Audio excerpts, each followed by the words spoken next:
Once upon a time,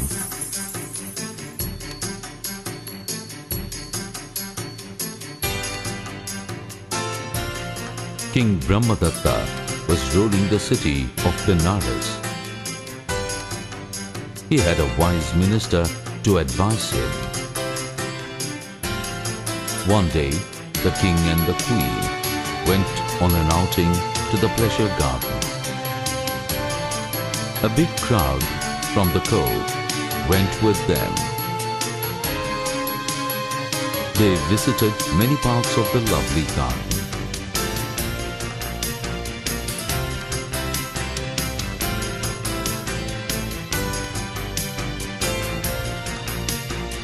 Near a cool forest, they came upon a beautiful clear pond.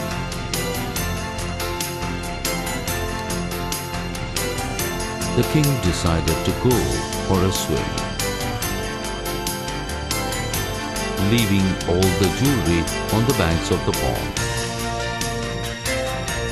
The king had given his queen a very valuable pearl necklace. She was so fond of it that she called it by a pet name, Most Precious.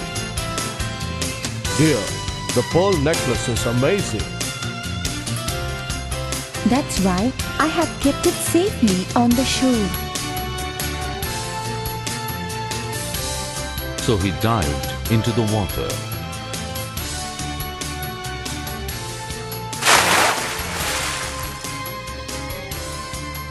Then he invited the queen to join him in the refreshing pond. Is the water cold? No, my dear, it's quite warm. The king and the queen swam happily. It just so happened that a curious monkey had been watching all this from a branch of a nearby tree. Peering between the green leaves, she had paid very close attention. When she had caught sight of the most precious pearl necklace, her eyes had nearly popped out of her head. Wow! What a beautiful necklace! It's sparkling! I will look more beautiful with this necklace. Imagining how grand she would look wearing the queen's beautiful necklace,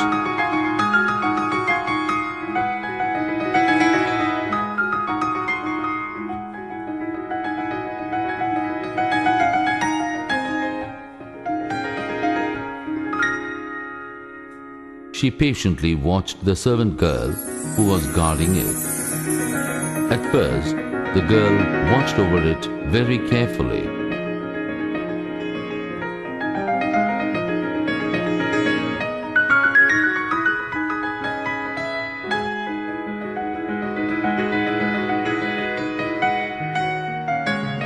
But the heat of the day soon made her drowsy.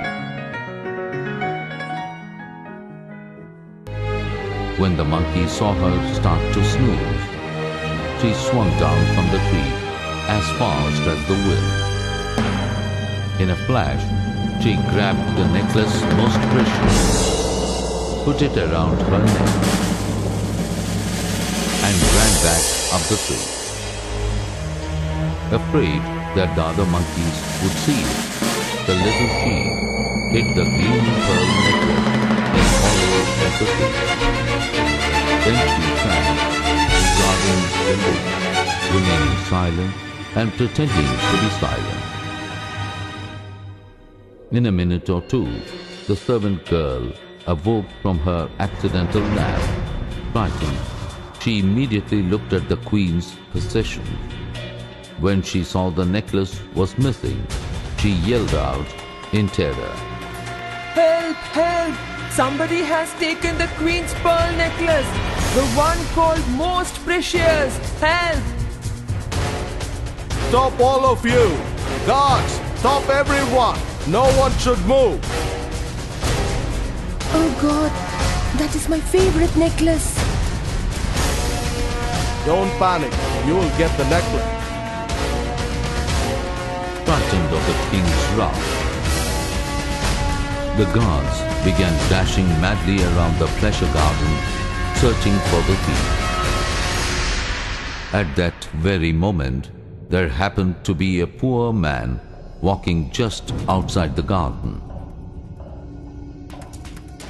He was on his way back to his far-off village after paying his meager taxes to the royal treasury. The commotion from inside the park scared him, and he started running away. Unfortunately, the security guards saw him run. He must be the thief.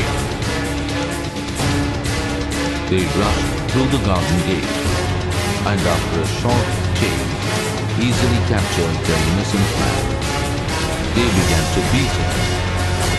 You no good thief. Confess that you robbed the queen's pearl necklace. How dare you do this? If I say I didn't take it, they will beat me to the death for sure. But if I confess, they will have to take me to the king. Yes, I admit, I took the necklace. Hearing this, the security guards handcuffed him and hauled him off to the king. When told of the man's confession, the king became wild. Where is the most precious necklace now? What have you done with it? My lord, I am very poor man indeed. I have never in my life owned anything at all valuable. Not a most precious bed or most precious chair, and certainly not a most precious pearl necklace. It was Your Majesty's own chief financial advisor who made me steal this most precious. I gave it to him. He alone knows where it is now. King Brahmadatta summoned his chief financial advisor. Did you take most precious from this man's hands? Yes, my lord. Where is it now? I gave it to the royal teacher priest. The royal teacher priest was called for and asked about the stolen necklace. I gave it to the official court musician. He in turn was summoned and questioned. He answered, I gave the most precious to a dancer.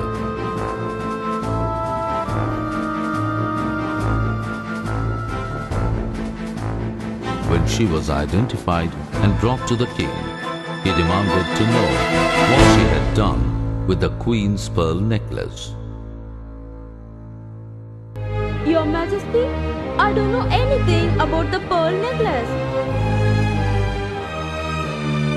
As the sun began to set, Let us continue the investigation tomorrow. he handed the 5 suspects over to his ministers and returned to his palace for the night. Meanwhile, the royal minister, who was along with the king, had seen and heard all that had taken place in the pleasure garden. He realized that the mystery could be solved only by careful examination. Jumping to conclusions could lead to wrong answers, so he started examining and analyzing the situation in his mind. My lord, the necklace was lost inside the pleasure garden, but the poor villager was captured outside the pleasure garden. The gates had hefty guards standing watch. Therefore, the villager could not have come in to steal the necklace.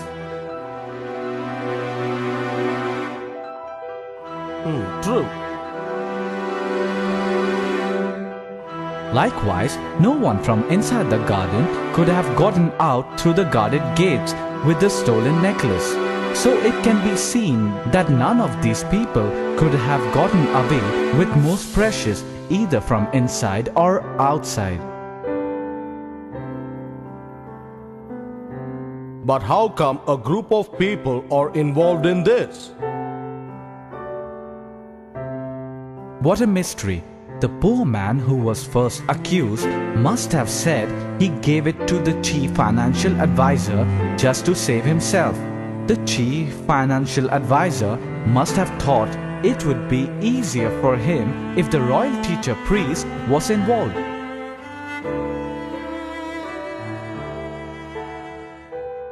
The priest must have blamed the official court musician so that music would make their time in the palace dungeon pass more pleasantly. And the official court musician probably thought that being with the dancer would take away the misery of prison life. So he has said that he gave the necklace to her. After examining things carefully, it is easy to see that all 5 suspects are innocent. But the garden is full of monkeys who are known to cause mischief. No doubt, some she-monkey thought most precious would set her above the rest, and the necklace is still in her hands. Don't blabber, the monkeys are not that bold. Your Excellency, if you hand over the suspects to me, I will do the investigation for you. By all means, Minister, examine the suspects yourself.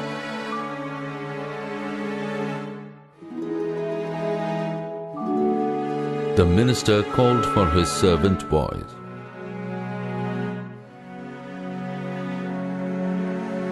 He told them to keep the 5 suspects together in one place. They were to hide nearby, listen to all that was said, and then report back to him. When the 5 prisoners thought they were alone, they began talking freely to each other. First, the chief financial advisor said to the poor villager, You little crook, we never saw each other before. So when did you give most precious to me? My lord, sir, most exalted advisor to the great king, I have never had anything of any value whatsoever, not even a broken down bed or chair. I certainly have not seen any such most precious necklace. Then why did you accept the charge that you had stolen it? I don't know what your people are talking about, being scared to the death by the king's guards. I only mentioned you in the hope that one as important as you could free us both. Please, my lord, don't be angry at me.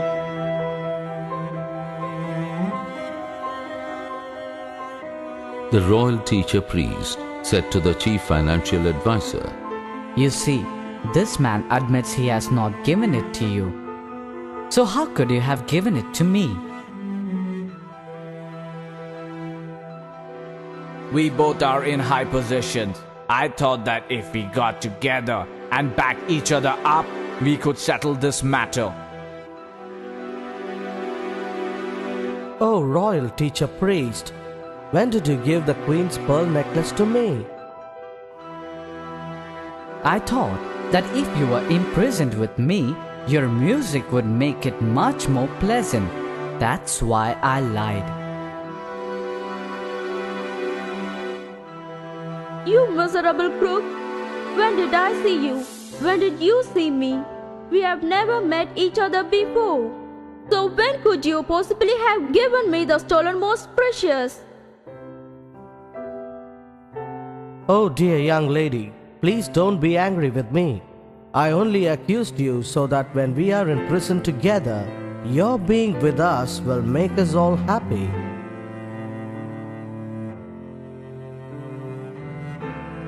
not being either a poor frightened stranger or an obliging government official. The dancer was the only one who had told the truth, so there was no one to accuse her of shifting the blame. Of course, the wise minister's servants had been eavesdropping on the entire conversation. When they reported it all back to him, he realized his suspicion was confirmed. Some she-monkey must have taken the necklace. I must come up with a plan to get it back. Guards, arrange for some imitation jewels faster. First, he had a bunch of cheap imitation jewel ornaments made. Then he had several she-monkeys captured in the royal pleasure garden.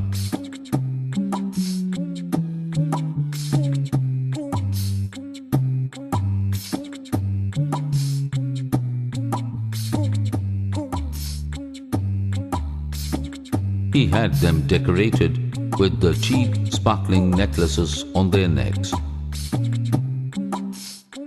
and bracelets on their wrists and ankles. Then they were released in the garden. The minister ordered his servants to watch all the she-monkeys carefully. When they saw the monkey with the missing pearl necklace, they were to scare her into dropping it. The she-monkey who had taken most precious was still guarding it in the hollow of the tree. The other she-monkeys strutted back.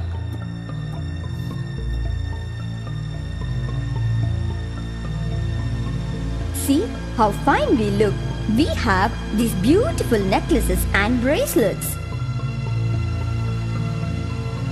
She cannot bear to see us wearing these necklaces. Those are nothing but worthless imitations. I will show them what I have. To show them all up, she put on her own neck the most precious necklace of real pearls. Immediately, the servants frightened her into dropping it.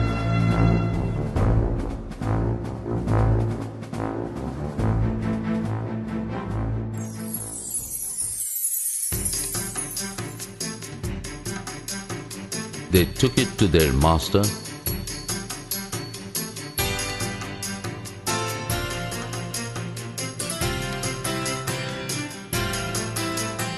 the wise minister. He took it to the king. Your Majesty, here is the pearl necklace, the one called most precious.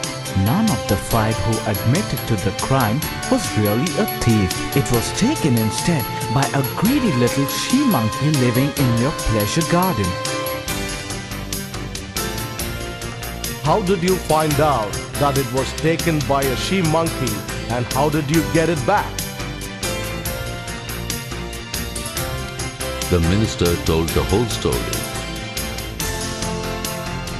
You were certainly the right one for the job.